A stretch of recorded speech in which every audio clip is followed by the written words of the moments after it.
नमस्कार। अमेरिका और कनाडा दो पड़ोसी देश, लेकिन इनके बीच तनाव एक नए मोड़ पर आ गया है। और वजह 100% टैरिफ लगाने की सीधी सीधी धमकी। तो हुआ ये कि अमेरिकी राष्ट्रपति डोनाल्ड ट्रंप ने एक बयान जारी किया, और ये कोई मामूली बयान नहीं था। इसमें सीधे सीधे कहा गया कि अगर कनाडा चीन से कोई डील करता है तो उसके सारे सामान पर 100% टैरिफ लगा दिया जाएगा। सोचिए, इस एक बयान ने पूरे नॉर्थ अमेरिका के ट्रेड रिलेशन में जैसे भूचाल ला दिया। अब सवाल ये उठता है कि इतनी बड़ी धमकी आखिर आई क्यों? क्या अचानक से ऐसा कुछ हो गया? असल में ऐसा नहीं है। इसके पीछे कई वजह हैं। एक के बाद एक हुई घटनाओं की पूरी चेन है। चलिए देखते हैं कि यह सब शुरू कहां से हुआ। तो देखिए, ये सब कैसे हुआ।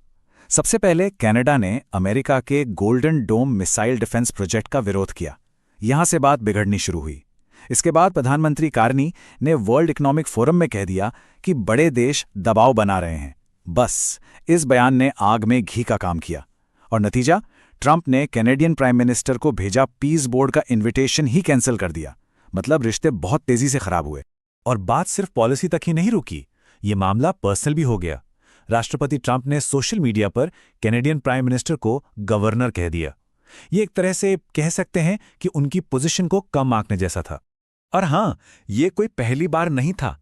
पहले भी ट्रंप कनाडा को अमेरिका का 51वां राज्य कह चुके हैं। तो ये दिखाता है कि कनाडा के नेतृत्व को लेकर इस तरह की भाषा का इस्तेमाल एक पैटर्न का हिस्सा रहा है। तो चलिए अब उस मुद्दे की जड़ तक पहुंचते हैं, यानी वो ट्रेड डील जो इस पूरे विवाद की वजह बनी। देखिए, डील बहुत सीधी सादी है। कनाडा चीन की इलेक्ट्रिक गाड़ियों पर टैरिफ कम करेगा और बदले में चीन कनाडा के एग्रीकल्चरल प्रोडक्ट्स पर टैक्स कम करेगा।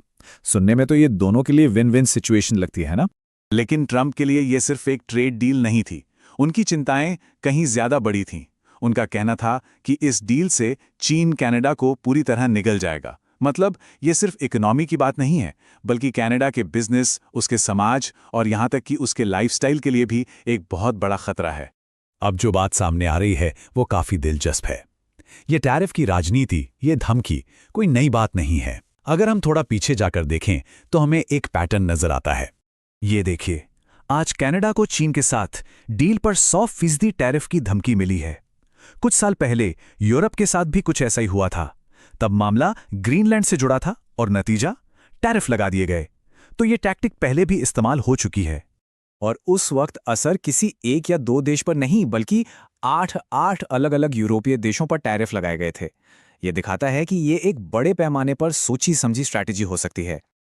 लेकिन यहां एक और जरूरी बात है। इतिहास ये भी बताता है कि ऐसे फैसले हमेशा परमानेंट नहीं होते। यूरोप वाले केस में भी एडमिनिस्ट्रेशन ने बाद में अपना फैसला पलट दिया था और टैरिफ हटा लिए थे। तो एक उम्मीद की किरण भी है। तो इन सब के बाद हम कहां खड़े हैं? आगे क्या होने वाला है? नॉर्थ अमेरिका के ट्रेड का भविष्य अब दांव पर लगा है। तो सबसे बड़ा सवाल यही है, क्या कनाडा इस दबाव के आगे झुक जाएगा, या फिर नॉर्थ अमेरिका में एक बड़ा ट्रेड वॉर होना तय है? इस एक सवाल का जवाब पूरे कॉन्टिनेंट के भविष्य को तय करेगा।